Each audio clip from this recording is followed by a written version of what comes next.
On my birthday, she slid the papers across the table like a gift. "Happy birthday," she said, the words dipped in sugar and venom. "The judge gave me everything." Her laugh was sharp. My kids stood behind her, eyes lit in a way I hadn't seen in years, mocking, rehearsed.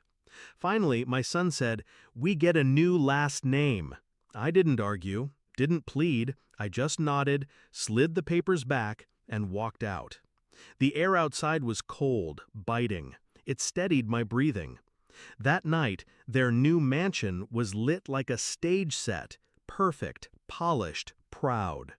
My lawyer's car rolled up the driveway, an envelope in his hand. He didn't knock. He handed it to her in silence. Minutes later, my phone rang. My daughter's voice cracked into the line, hysterical. "How could you hide this for 10 years?" "I didn't," I said. "You chose your side. Now live with it." I ended the call. It hadn't started with the divorce. It started years before, tiny cracks I ignored. Trips she took without explanation. Phone calls she took in another room. Her sudden expertise in real estate, despite never having worked a day in it. The children's distance was the final fracture. They stopped calling me dad long before the papers arrived. I told myself it was stress, that marriage ebbs and flows. But deep down, I knew. She was rewriting history. The judge, her judge, was the one writing it for her. When she left, she didn't just take the house, the accounts, the custody. She took the truth and buried it beneath a stack of affidavits and forged statements. She thought it would stay buried. I didn't chase her, I chased the facts. Bank records first, she was sloppy. Transfers to an account under a maiden name, I didn't recognize at first. Then phone records, late-night calls to the judge months before the separation. I dug deeper, found the property deeds, the cash transactions that didn't pass through her accounts, the LLCs tied to the judge's brother. It wasn't infidelity, it was collusion. Every ruling he made in her favor was bought and paid for, and I had the trail, dates, amounts, signatures. The kids, they were collateral. She'd fed them her story until it became their truth. I stayed quiet.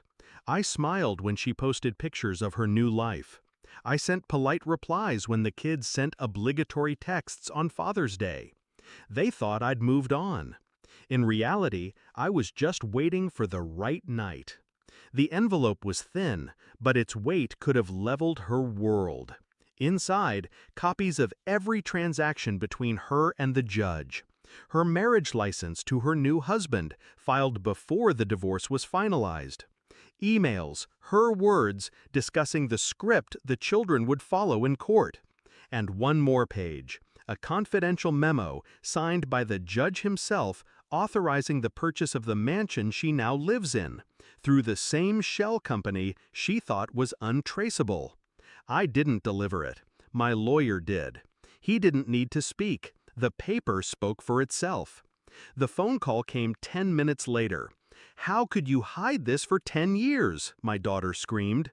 She didn't ask if it was true. She already knew. "I didn't hide it," I said. My voice was calm, almost tired. "You just never looked for it." I could hear her breathing, sharp, broken. In the background, I heard my ex-wife shouting, her voice ragged with panic. "You let us live a lie," my daughter accused. "No," I said. "You chose to live hers." A pause. Heavy, unfixable. "You could have stopped it," she whispered. "I could have," I admitted. "But why would I save someone who celebrated my destruction?" I ended the call, blocked the number. Some truths are meant to free. Others are meant to chain. I didn't wait for the fallout, but I know it's already begun.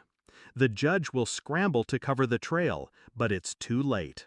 The copies are in safe hands, insurance against whatever moves he thinks he can make. Her new husband will leave once the money dries. The mansion will be sold under pressure, and the children will see her for what she is, Not because I told them, but because the truth doesn't need my voice anymore. I feel no pity, no satisfaction, just clarity. She wanted everything. Now she has it, including the consequences. Moral of the story: those who build their lives on lies forget one truth. Truth doesn't vanish. It waits, silent and patient, for the moment it can cost you everything.